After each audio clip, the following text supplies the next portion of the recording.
From the days of ancient Greece, where the idea of leadership by majority vote first mounted its roots, to this present dispensation, democracy has greatly evolved with potentials for inclusiveness of the female gender.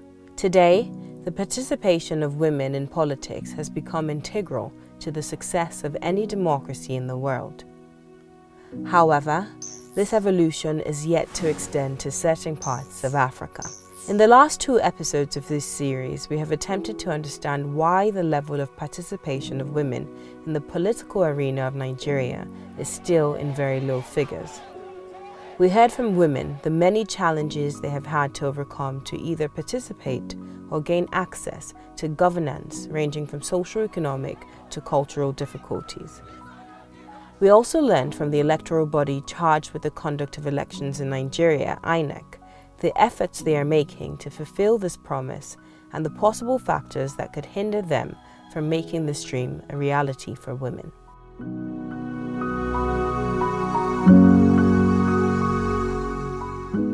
In every electoral process, there are stakeholders such as the media, civil society organizations, political parties, security agencies, religious bodies, and many others. Indeed, the role which these stakeholders can play in advancing the electoral management body cannot be underrated. In this concluding episode of the 3-part docu-series Voice of the Woman, we will continue exploring the role of various stakeholders and how they are helping to reshape the future of women's participation in the electoral process. We all have to come together as a strong force. Individuals. Exactly. Private sector, different, because we are all affected by the same. Exactly, exactly. If a woman is competent to do the job, why not give her the job? I believe in women. Every Nigerian should be given the opportunity of participating in the electoral process. We're fortunate enough to get development partners. As a nation, our job is to create an environment for all our women to prosper. You are born politician when you are born woman.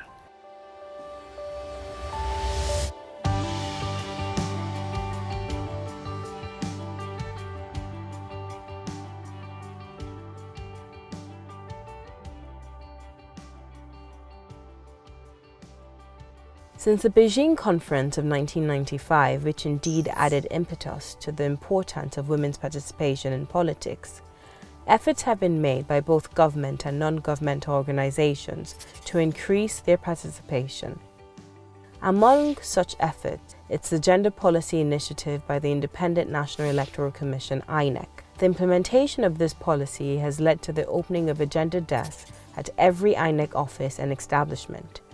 Inyingi Irimaga, who is the Programs Officer for Gender and Development Action, speaks to us about methods INEC has implemented in a bid to improve the participation of women in the political landscape of Nigeria. INEC has been around strengthening the national gender policy of INEC, ensuring that there are gender considerations made within the Electoral Act to ensure that women fully participate in electoral processes, and then INEC on its own takes responsibility to ensure that women are safe within the electoral process, women can participate, women have access to the polling units, women can be recognized as full candidates and all of that.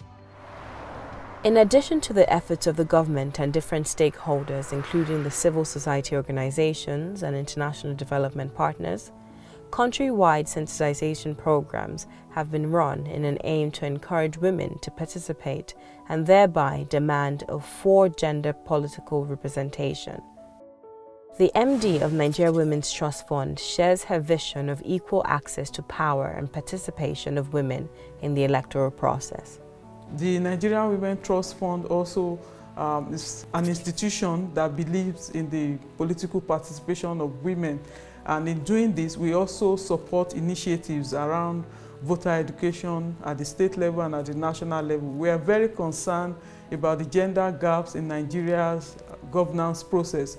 So we also push very hard and collaborate with INEC to ensure that there is sufficient voter education to get people, especially women, to go out there and vote on election day, and to also ensure that women participate as people that can be voted for. And this is very important to us. The media houses as stakeholders to the political process bears a setting responsibility to deliver this message to the people, bring into their constant awareness the positive effect of women's inclusion in politics. As of 2017, just 5.6 women were represented in the national parliament, which is wrong. If women know that, politics creates access to more power and we can be involved in that process, and they know the benefits of women being in politics, which creates that place where decision-making regarding social amenities becomes more gender mainstream than gender focused, we would see the benefits in the country as a whole. So it's not just about women getting those opportunities and gender equality, it's for the country in general. We would have better economic development. Studies show that when women are more involved and empowered in governance structures, in education, the general productivity of the country increases. We have better access to employment, we have better access to economic growth. More recently, INEC has taken the time to address the media practitioners on the necessity of mainstreaming gender in their reporting. There has always been that need for us to disseminate information to the larger population of Nigerians, and this cannot be done without the active participation of the media. And that is why we are constantly engaging with the media through workshops and other activities to ensure that they assist in getting more women to participate in the electoral process through gender-sensitive reporting. And we are sure that with all this, we are going to achieve success. Radio host Tone speaks to us about her efforts in using her radio platform as a tool to develop women and give them a space to project themselves better. We will be the voice of every woman. We would continue to use WFM as a tool to develop women. The advancement of technology has added a new and important dynamic to the role of the media, especially when it comes to politics. The increase in the use of social media complements the efforts of mainstream media in their coverage.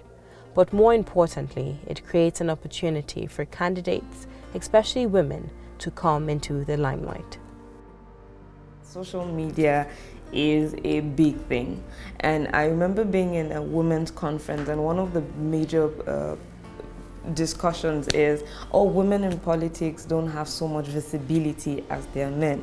And someone said the cheapest means of visibility that you have is social media.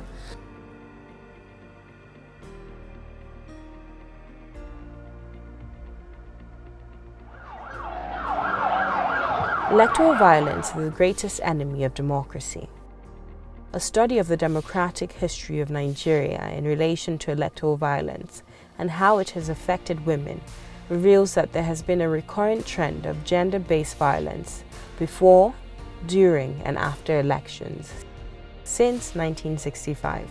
The 2011 post-election violence, for instance, resulted in the assault and harassment of an unspecified number of female corps members by protesters across the northern region. The recurring violence associated with the past electoral process has become a major discouraging factor for women coming out to cast their votes on election day. Typically, women shy away from participating in politics due to the violence. What steps and what structures has INEC put in place to ensure that violence is curtailed during the 2019 general elections? Well, this is a bigger issue, far beyond the control of the Commission. The first thing for us to do is to ensure that the processes are transparent and that elections are free and fair. But then there are other actors that play roles during elections. They also have to play their roles to safeguard the processes and to ensure that we have peaceful elections and peaceful and acceptable outcome. Here I'm referring to the political parties. I'm also referring to the security agencies. Institutions like the Women's Situations Room are working closely with INEC and other civil society groups to guard against the use of violence in elections and assuring women across the nation that it is safe for them to exercise their universal suffrage. The Women's Situation Room, aside educating women on the electoral rights, also provides mitigating factors against possible violence by identifying the red spots during the elections. So we inform women and the general public about these spots. We also offer advice as to how women can keep themselves safe during the elections. So it's an all-round year, it's an all-round process. We're on 24/7, 365 days a year. The Situation Room offers resolution mechanisms that helps to mitigate violence against women in the field and otherwise. But focusing on the election proper, what we do is to offer toll-free line that women can call in. We have observers on the field who also call into the Situation Room and give us incident reports.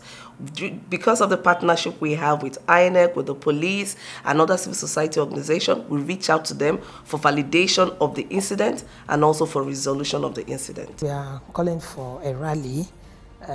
It's going to be a sensitization rally to let the women know that this time they have to participate.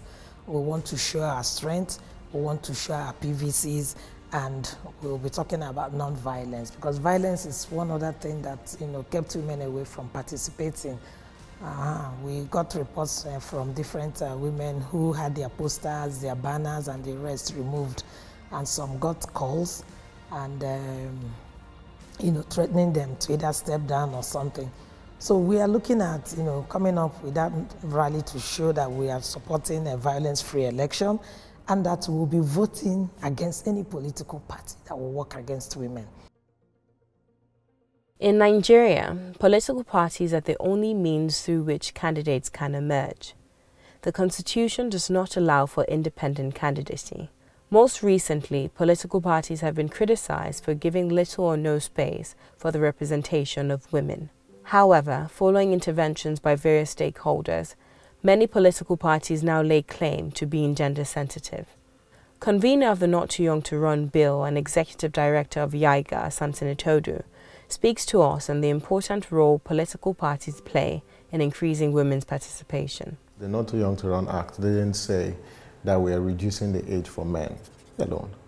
It says we are reducing the age for everybody, the qualification for office. So males and females are beneficiaries of this particular legislation. It's very important that we have conversations about the cost of politics.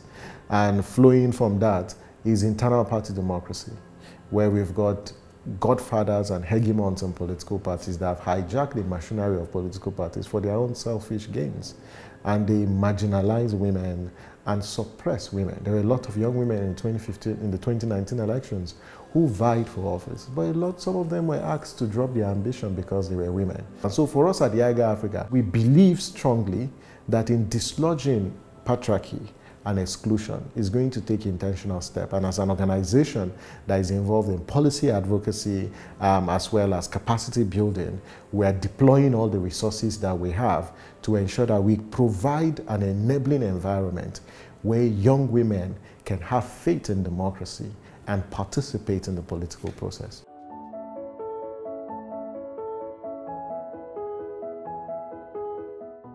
Lawyer and author of Love Does Not Win Elections, Aisha Osori, who is known for her activism in politics and gender equality movement, spoke to us of her experience as a political aspirant and how important it is for upcoming aspirants to have a good understanding of the structures and capacities of whichever political party they choose to run with. Choosing your party is a big deal. I think I underestimated how important your party is. And I think that that's something that people who want to be in politics long term in Nigeria need to start looking at. What are the available platforms for running for office? I think we're tired of the traditional type of candidate. We're tired of the traditional type of politician.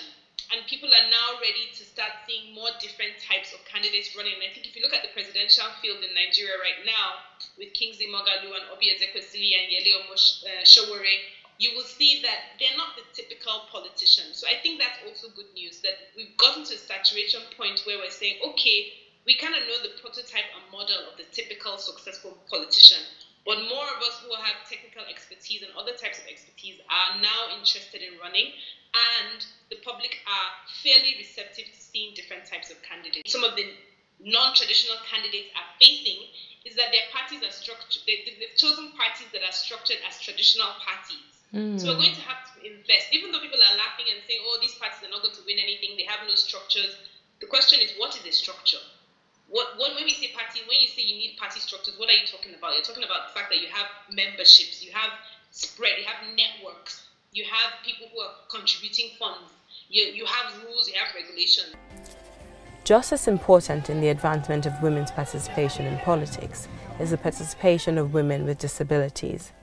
Civil societies like the Center for Citizens with Disabilities, CCD, amongst others, have partnered with INEC and women advocacy groups to increase the participation of women living with disabilities. Right now, at the Joint National Association of Persons with Disability, we're going to a lot of advocacy to raise awareness about the rights of persons with disabilities, about the barriers that persons with disability face, and how development partners, agencies, leisure society can begin to address those barriers so that persons with disability will participate effectively in society. We talk about the human right of persons with disability. We're speaking about inclusive development for persons with disability. So our whole work is to promote the human right of persons with disability and promote that issue in all development sector so that we can have inclusive development for persons with disability. So we are taking the UN Convention on the Rights of Persons with Disability as our tool, and also the SDGs. Recall the SDG says, leave no one behind. So I don't know if that's going to be true for Nigeria. If we don't urgently address the issues of persons with disability within a legal framework.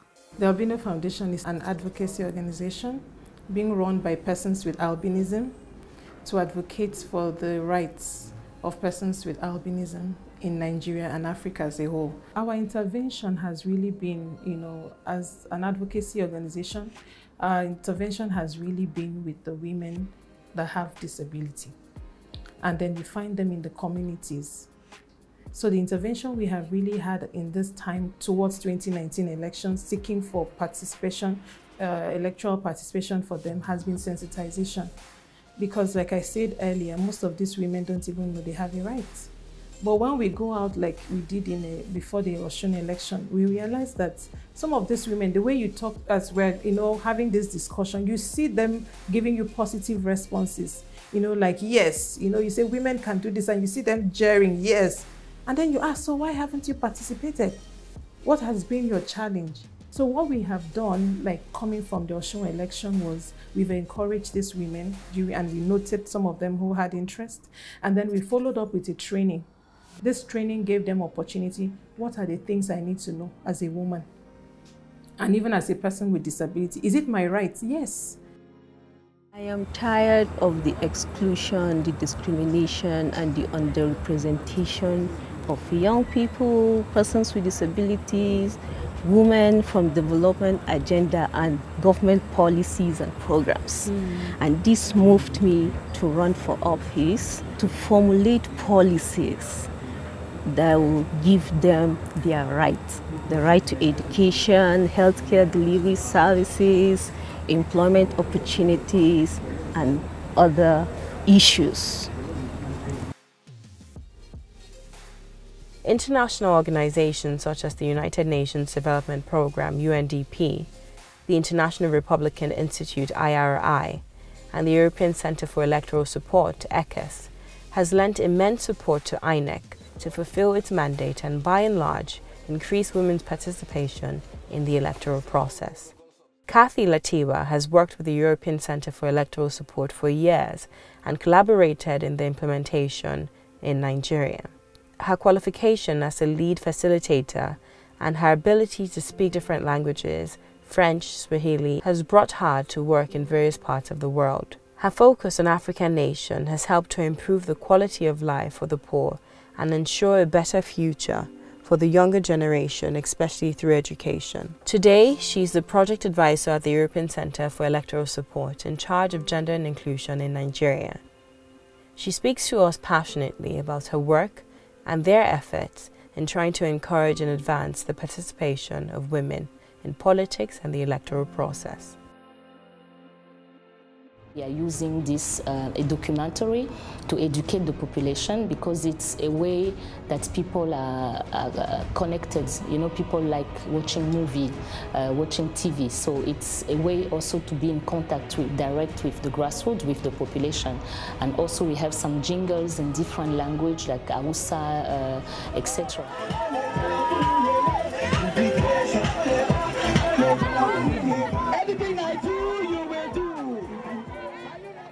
Danish Ambassador Jesper Kamp, who is also the EU focal person on gender in Nigeria, believes that the recommendations of the international communities to organizations like INEC and the United Nations could go a very long way in helping to formulate the right policies to better enhance the participation of women in politics. The role of the European Union in promoting women's participation in governance and politics and the political process is to inform interlocutors, stakeholders, government and other parties here about how we do elsewhere in the world, how they can be successful doing it and interacting with them. Additionally, it's also to support women's NGOs, women groups here, UN Women, whoever it is that strive to promote women in politics in Nigeria. I think it's important for the international community to put forward recommendations to the National Assembly and to politicians, but also to INEC, to be able to introduce potentially quotas or other measurements in the legislation that will ensure women's participation in the political progress and in the election. As we have shown throughout this docu-series, women across Nigeria are able to confidently run their homes while sustaining very successful careers in various fields and sectors, thereby proving beyond any doubt their capacity to strategize, implement, and most importantly, their capacity to lead. Beyond the right to participation, which the Constitution ensures for women, these qualities they possess have indeed earned them a rightful place in the political arena. The progressive support of citizens and government alike towards women's participation in politics serves as a beacon of hope for women across the nation. It is therefore imperative that the relevant stakeholders draw strength from this and sustain the fight in advocating for the empowerment of women, both economically and politically.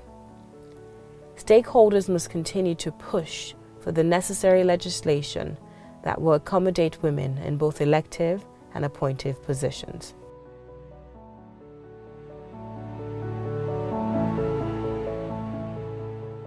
There are people that I have seen and it's inspired me to read better, to understand, to ask questions, that Ewaje will not typically yes, because I would just be a girl singing and everybody loving me and that's it. Yes. But they've inspired me to buy books, to ask questions, to have conversations with people like you. And the reason why is because I'm going on a journey that by the end of the elections, I want to say, okay, this is where we are now. Where are we going next? And where we're going next involves me. Exactly.